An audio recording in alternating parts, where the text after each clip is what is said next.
আসসালামু আলাইকুম। গল্পটা যেভাবে লেখা আছে আমি সেভাবে বলার চেষ্টা করছি। গল্পের নাম কালো জলের বিল, পার্ট ১। শ্যামনগরের একেবারে শেষ মাথায় ছিল কালো জলের বিল।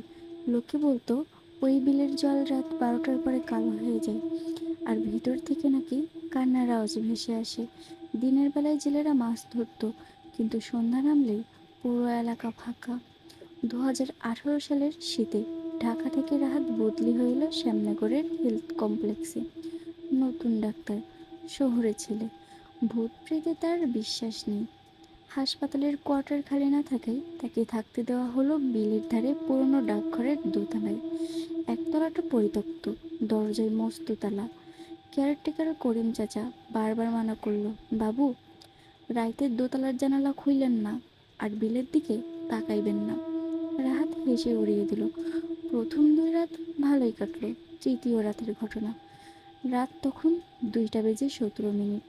কারেন্ট চলে গেছে। প্রচণ্ড গরমে ঘুম ঘুম ভেঙে গেল রাহাতের। ফোনের আলো জ্বালিয়ে পানি খেতে গিয়ে হঠাৎ জানালার দিকে চোখ পড়ল। চাঁদের আলোয় বিলের জল আসলেই কুচকুচে কালো, আর সেই জলের ঠিক মাঝখানে একজন দাঁড়িয়ে আছে।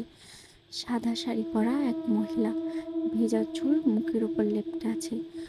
সবচেয়ে ভয়ঙ্কর ব্যাপার হলো, মহিলাটা এক দৃষ্টিতে রাহাতের জানালার দিকেই তাকিয়ে আছে, আর ধীরে ধীরে হাত তুলে তাকে ডাকছে, আঙুলের ইশারায়। বলছে, আয়, আয়। রাহাতের গলা শুকিয়ে কাঠ। সে চোখ কচলে আবার তাকালো। না, কেউ নেই। বিল ফাঁকা। শুধু কলা গাছের ওপরে হাওয়ায় পাতার শব্দ। সে ভাবল মনের ভুল, জানালা বন্ধ করে শুয়ে পড়ল। কিন্তু চোখ বন্ধ করতেই স্পষ্ট শুনতে পেল দোতলায় ওঠার কাঠের সিঁড়িতে কেউ ভেজা পায়ে উঠে আসছে। ছপ ছপ। আর দরজার ঠিক বাইরে এসে থেমে গেল শব্দটা। তারপর দরজার নিচ দিয়ে ঘরের ভেতরে গড়িয়ে এলো কালো পাকের মতো জল।